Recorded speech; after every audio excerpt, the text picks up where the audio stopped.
பாக்கியலட்சுமி சீரியலில் இனி என்ன நடக்க போகுதுன்னு தான் பார்க்க போகிறோம். இங்கே பழனிசாமி ரொம்பவே சுகமாக பழனிசாமி வீட்டுக்குள்ளே போகிறாங்க.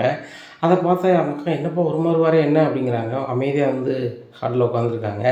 அதை பார்த்தா பழனிசாமி அம்மா என்னப்பா என்னாச்சு என்ன சொல்லு, போகும்போது ரொம்ப சந்தோஷமாக போனால் பாக்கி என்ன சொன்னா அப்படிங்கிறாங்க. உடனே ஒன்றும் இல்லைம்மா அப்படிங்கிறாங்க. சொல்லுப்பா சொல்லு அப்படிங்கிறாங்க. இல்லை நான் ரொம்ப ஆசையாக புறப்பட்டு ஹோட்டலுக்கு போனேன், அவங்க என்னை கண்டுக்கிடவே இல்லை அப்படிங்கிறாங்க. உடனே பாக்கி ஏதாவது வேலையாக இருந்திருப்பாங்க அப்படிங்கிறாங்க அவங்க அக்கா. டேய் அவள் உன் மேலே எவ்வளோ பாசம் வச்சுருக்கான்னு எனக்கு தெரியும், உன்னைய பார்த்து பேசும்போது அவள் எவ்வளோ மகிழ்ச்சியாக இருப்பான்னு தெரியும், அப்படி இருக்கும்போது அவளுக்கு ஏதாவது வேலை இருந்திருக்கும் அப்படிங்கிறாங்க. ஆமாம்மா நான் தான் அறிவில்லாமல் சின்ன பசங்க போடக்கூடிய டிஷர்ட் எல்லாம் போட்டு போயிட்டேன், ரொம்ப கஷ்டமாக போச்சுமா, போகும்போது ரொம்ப சந்தோஷமாக இருந்துச்சு, இப்போ பாக்கிய மேடம் ஒன்றுமே சொல்லலை, என்னை கண்டுக்கிடவே இல்லைன்னு ரொம்ப கஷ்டமாக இருக்குமா அப்படிங்கிறாங்க. அதெல்லாம் ஒன்றும் இல்லை, உனக்கு வந்து பேச கூச்சம் அப்படிங்கிறாங்க அவங்க அம்மா. உடனே பழனிசாமி அக்கா சொல்கிறாங்க, ஏம்மா நம்ம தான் பழனிசாமியை பார்த்துக்கிட்டே இருக்கோமே சின்ன பிள்ளையிலேருந்து, ரொம்ப கூச்சப்படுவான் லேடிஸ்கிட்ட பேசுகிறதுக்கு, பாக்கியாவை விரும்புகிறான், அதை எப்படி சொல்லணும்னு அவனுக்கு தெரியல, அவங்களுக்கும் இதே மாதிரி இருந்தால் அப்படிங்கிறாங்க. ஆமாம் ஆமாம் அப்படி தான் இருக்கும், 2 பேரும் சூப்பர் ஜோடி, இவங்களை சேர்த்து வச்சா நல்லாயிருக்கும் அப்படிங்கிறாங்க. உடனே அவங்க அக்கா சொல்கிறாங்க, பாக்கியாவுக்காக தான் தம்பி இவ்வளோ நாள் இருக்கணும்னு இருந்திருக்கு, 2 பேருக்கும் தாலி பொருத்தம் நல்லாயிருக்குமா அப்படிங்கிறாங்க.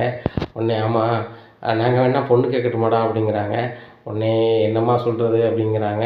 இல்லைடா நீனும் சொல்ல மாட்ற, பாக்கியாவும் சொல்ல மாட்றாங்க, அப்படியே இருந்துக்கிட்டு இருந்தால் காலம் போயிரும்டா, ஏற்கனவே ரொம்ப நாள் போயிடுச்சு அப்படிங்கிறாங்க. சரிம்மா நீங்கள் வேணால் அவங்க மனசு போல் செய்யுங்க அப்படிங்கிறாங்க. உடனே பழனிசாமி அவங்க உறவினர்கள் எல்லாம் தகவல் சொல்கிறாங்க, இந்த மாதிரி நாளைக்கு ஒரு இடத்துக்கு பொண்ணு பார்க்க போகணும் வந்துடலாமா அப்படின்னு சொல்கிறாங்க. உடனே பழனிசாமிக்கு ஒரு நல்லது நடக்கணும், நாங்கள் வரமாட்டோமா அப்படின்னு சொல்லிட்டு உறவினர்கள் எல்லாம் வந்துடுறாங்க. ஒரு 3 காரில் புறப்பட்டு நேராக பாக்கியா வீட்டுக்கு போகிறாங்க. 3 கார் வந்து நிற்கிறத பார்த்தோன்னே ராமமூர்த்தி திடீர்னு முடிச்சுன்னா 3 கார் நம்ம வீட்டு முன்னாடி அப்படின்னு சொல்லிட்டு புள்ள போகிறாங்க. அங்கே பழனிசாமி காலில் உட்காந்துருக்காங்க. இதை பார்த்த ஈஸ்வரிக்கும் ரொம்ப சந்தோஷம், இவ்வளோ பேர் வந்திருக்குறாங்க, எதுவும் விசேஷமா அப்படிங்கிறாங்க. ஆமாம்மா ரொம்ப விசேஷம்தான், ரொம்ப நல்ல நாள் இன்றைக்கி, அதனால் ஒரு நல்ல காரியம் பேசலான்னு வந்திருக்கோம் அப்படிங்கிறாங்க. என்ன விஷயம் அப்படிங்கிறாங்க. ராமமூர்த்தி உட்காருங்க அப்படிங்கிறாங்க எல்லாத்தையும். ஒன்றும் இல்லை, பழனிசாமிக்கு வந்து வயசு போயிட்டே இருக்குல்ல அப்படிங்கிறாங்க. உடனே ஈஸ்வரி சொல்கிறாங்க, அதான் நாங்கள் எங்கள் சைடில் பொண்ணு பார்த்தோம், அவங்களுக்கு நடக்காமல் போச்சு, கண்டிப்பாக பழனிசாமி குணத்துக்கு நல்ல பொண்ணு கிடைக்கும் அப்படிங்கிறாங்க. உடனே பாக்கியாவும் வந்துடுறாங்க, வாங்க சார் வாங்க எல்லோரும் வாங்க அப்படிங்கிறாங்க. உடனே பழனிசாமி அக்கா சொல்கிறாங்க, பாருங்கள் பாக்கியாவுக்கு பழனியை பார்த்தோன்னே எவ்வளோ பிடிக்குன்னு பாருங்கள் அப்படிங்கிறாங்க. தெரியாமடி வந்திருக்கேன், சும்மா நம்ம எப்படியாவது பேசி இதை ஒழுங்கு பண்ணிடுவோம் அப்படின்னு நினைக்காங்க. உடனே கோபி மாடியிலேருந்து இறங்கி வராரு. இல்லை இவரை பார்த்து பழனிசாமி பார்த்தோன்னா சரியான கடுப்பாயிருது, இந்த வளர்ந்து கட்ட வயதுக்கு வந்திருக்கான், சும்மையே பாக்கியாவை கூட்டிகிட்டு அங்கங்கன்னு சுற்றிட்டு இருப்பான், இப்போ குடும்பத்தோடு வர ஆரம்பிச்சிட்டானா, அதுவும் இவ்வளோ கூட்டமாக வந்திருக்கான், கையில் பழம் எல்லாம் தாம்பத்தோடு வந்திருக்கான், என்ன முடிவோடு வந்திருக்கான் அப்படின்னு சொல்லிட்டு தண்ணி பிடிச்சிக்கிட்டே அப்படி ஓர கண்ணோட்டு பார்க்காரு. இந்த சூழ்நிலையில் சொல்லுங்கள் பழனிசாமிக்கு என்ன விஷயம், என்ன பழனிசாமிக்கு என்ன நல்ல காரியம் சொல்லுங்கள் அப்படிங்கிறாங்க ராமமூர்த்தி. ஒன்றும் இல்லை, பழனிசாமி கல்யாணம் முடிச்சு வைக்கலான்னு இருக்கோம் அப்படிங்கிறாங்க. ரொம்ப சந்தோஷம் கண்டிப்பாக பண்ணி வைக்கணும், தம்பிக்கு ஒரு துணை வேணும்ல அப்படின்னுட்டு இருக்காங்க, அதான் பொண்ணு கேட்டு வந்திருக்கோம் அப்படிங்கிறாங்க. உடனே ஈஸ்வரி சொல்கிறாங்க, எங்களுக்கு ஒன்றும் புரியலையே அப்படிங்கிறாங்க. உடனே ராமமூர்த்தி சொல்கிறாங்க, எங்கள் வீட்டில் இவங்களுக்கு பொண்ணு கொடுக்குற அளவுக்கு பொண்ணு எதுவும் இல்லையே அப்படின்னு சொல்லிட்டு முடிச்சிட்ருக்காங்க. அவங்க மருமக பாக்கியாவை தான் கேட்க வந்திருக்கோம் அப்படிங்கிறாங்க பழனிசாமியோட அக்கா. இதை கேட்ட ராமமூர்த்தி ஈஸ்வரி ஒட்டுமொத்த குடும்பத்துக்கு ரொம்ப ஷாக் ஆகிடுது. பாக்கியாவுக்கு அப்படி ஷாக்கில் நிற்கிறாங்க. இங்கே கோபிக்கு பயங்கர கடுப்பு, என்ன பாக்கியாவை பொண்ணு கட்டு வந்திருக்கானா, டேய் வீட்டுக்கு பொண்ணு கட்டே வந்துட்டியா, ஏய் பாக்கியா என்ன அசிங்கம் பண்ணிகிட்டு இருக்க அப்படிங்கிறாங்க கோபி. உடனே நீங்கள் யார் இதை கேட்குறதுக்கு அப்படிங்கிறாங்க. உடனே ஈஸ்வரி சொல்கிறாங்க, அவன் கேட்காம யாருக்காப்பா, இந்த வீட்டில் அவனும் ஒரு ஆள் தானே, அவன் புருஷங்கிறத மறந்துட்டியா அப்படிங்கிறாங்க. அத்தை எனக்கு புருஷன் இல்லை, அவர் டைவர்ஸ் பண்ணி ரொம்ப நாள் ஆச்சு, உங்கள் மருமகனா மேலே இருக்காங்களா ராதிகா, அவங்க தான் மருமக அப்படிங்கிறாங்க. உடனே ஈஸ்வரிக்கு சரியான கடுப்பாகுது, அப்போ நீ தான் வர சொன்னியா பொண்ணு பார்க்க அப்படிங்கிறாங்க. அத்தை எனக்கு எதுக்கும் ஒன்றும் தெரியாது அப்படிங்கிறாங்க. உடனே பழனிசாமி சொல்கிறாரு, ஈஸ்வரி அம்மா அவங்களுக்கு தெரியாது, நாங்கள் தான் வந்துட்டு எங்கள் மனசுக்கு பிடிச்சிருந்துச்சி கேட்கலான்னு வந்தோம் அப்படிங்கிறாங்க. உடனே பழனிசாமியோட அக்கா சொல்கிறாங்க, இதில் என்னம்மா தப்பு இருக்குது, பாக்கியாவுக்கும் டைவர்ஸ் ஆகிடுச்சு, தம்பிக்கும் வேறு கல்யாணம் முடியலை, ஏன்னா 2 பேருக்கும் பேச்சு வழக்கம் நல்லாயிருக்கு, 2 பேருக்குமே 2 தரப்புலையுமே பிடிச்சிருக்கு, அதான் கேட்க வந்தோம் அப்படிங்கிறாங்க.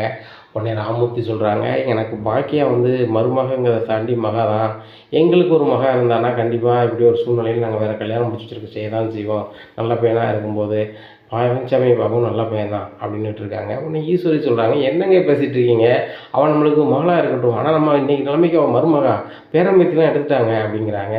உடனே ஈஸ்வரிகிட்ட சொல்கிறாங்க ராமமூர்த்தி, ஈஸ்வரி உன் பையன் பேரம்பேத்தி எடுத்தான், அவன் ஒரு கல்யாணம் முடிக்கும் நீ ஒன்றுமே சொல்லலை அப்படிங்கிறாங்க. எப்பா உங்களுக்கு புரியுதா புரியலையாப்பா, நான் கல்யாணம் முடிக்குது இவன் கல்யாணம் முடிக்குது ஒன்றாப்பா அப்படிங்கிறாங்க. ஆணும் பெண்ணும் சமம் தானே அப்படிங்கிறாங்க. நீ அப்படி தானே படித்த அப்படிங்கிறாங்க. எப்பா அது வேறு இது வேறப்பா அப்படின்ட்டு இருக்காங்க. உடனே ரொம்ப அசிங்கமாக இருக்குப்பா அப்படின்ட்டு இருக்காங்க. உடனே பாக்கியா சொல்கிறாங்க, நீங்கள் இந்த வயசில் கல்யாணம் முடிக்கும்போது உங்களுக்கு அசிங்கம் தெரியலையா அப்படிங்கிறாங்க. ஏய் நான் இன்னும் ஒன்றா இடியட் அப்படின்ட்டு இருக்காங்க. உடனே பழனிசாமி சொல்கிறாங்க, அவங்கள இடியட்னு பேசாதீங்க, அவங்க எல்லா கதையிலையுமே சக்ஸஸ்ஃபுல்லாக தான் பண்ணிக்கிட்டு இருக்காங்க, உங்களுக்கு பிஸ்னஸ் நட தெரியாமல் நீங்களே நொடிஞ்சு போயிட்டீங்க, நீங்களாம் பேசாதீங்க அப்படிங்கிறாங்க. உடனே ஈஸ்வரி சொல்கிறாங்க, பழனிசாமி வாய்க்கு வந்து அது பேசாதப்பா, என் பையனுக்கு நேரம் சரியில்லை அப்படிங்கிறாங்க.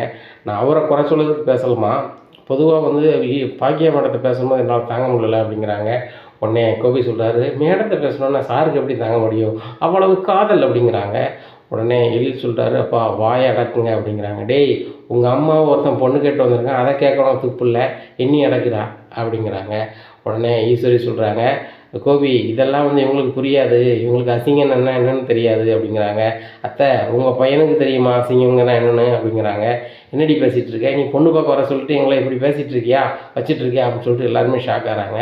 அத்தை இந்த வயசில் கல்யாணம் முடிச்சு உங்கள் பையன் முடிக்கிறது தப்பு இல்லை, அதே மருமகளை ஒரே வீட்டில் கூட்டி வைக்கிறது உங்களுக்கு தப்பு இல்லை, அதே மருமகளும் உங்கள் பையனும் இந்த வயசில் குழந்தை பார்க்க போகிறாங்க, அதுவும் உங்களுக்கு தப்பாக தெரியாது அப்படிங்கிறாங்க. என்ன சொல்கிற பாக்கியா அப்படிங்கிறாங்க. உங்கள் பையன்கிட்ட கேளுங்க அப்படிங்கிறாங்க. ஆகா அப்படின்னு சொல்லிட்டு கோபி முழிக்காரு, இவ வேற மாட்டி விட்டாள் அப்படின்னு சொல்லிட்டு எல்லாரையும் பார்க்குறாங்க. உடனே இந்த வயசில் குழந்தைய அச்சி அப்படிங்கிறாரு ராமமூர்த்தி. இதை கேட்ட கோபிக்கு பயங்கர அதிர்ச்சி ஆகிடுது. பாக்கியாவை பொண்ணு கேட்க வந்த பழனிசாமி குடும்பத்துக்கும் ரொம்ப அதிர்ச்சி ஆகுதுன்னு இப்படி இருக்காரு இந்த வயசில் அப்படின்னு சொல்லிட்டு, சரி நாங்கள் இன்னொரு நாள் பேசிக்கிறோம் அப்படின்னு சொல்லிட்டு பழனிசாமி குடும்பம் அப்படி கிளம்பிடுறாங்க. இங்கே கோபி பொண்டாட்டி ராதிகா மாசமாக இருக்கிறத தெரிஞ்ச ஒட்டுமொத்த குடும்பமும் ரொம்பவே ஷாக் ஆகி திருதுன்னு முழிக்காங்க பாக்கியா வீட்டில். இனி என்ன நடக்கும் இந்த பாக்கியா வீட்டில் அப்படிங்கிறத பொறுத்திருந்து பார்க்கலாம். நம்ம சேனலை நீங்கள் மறக்காமல் லைக் அண்ட் சப்ஸ்கிரைப் பண்ணுங்கள். நன்றி, வணக்கம்.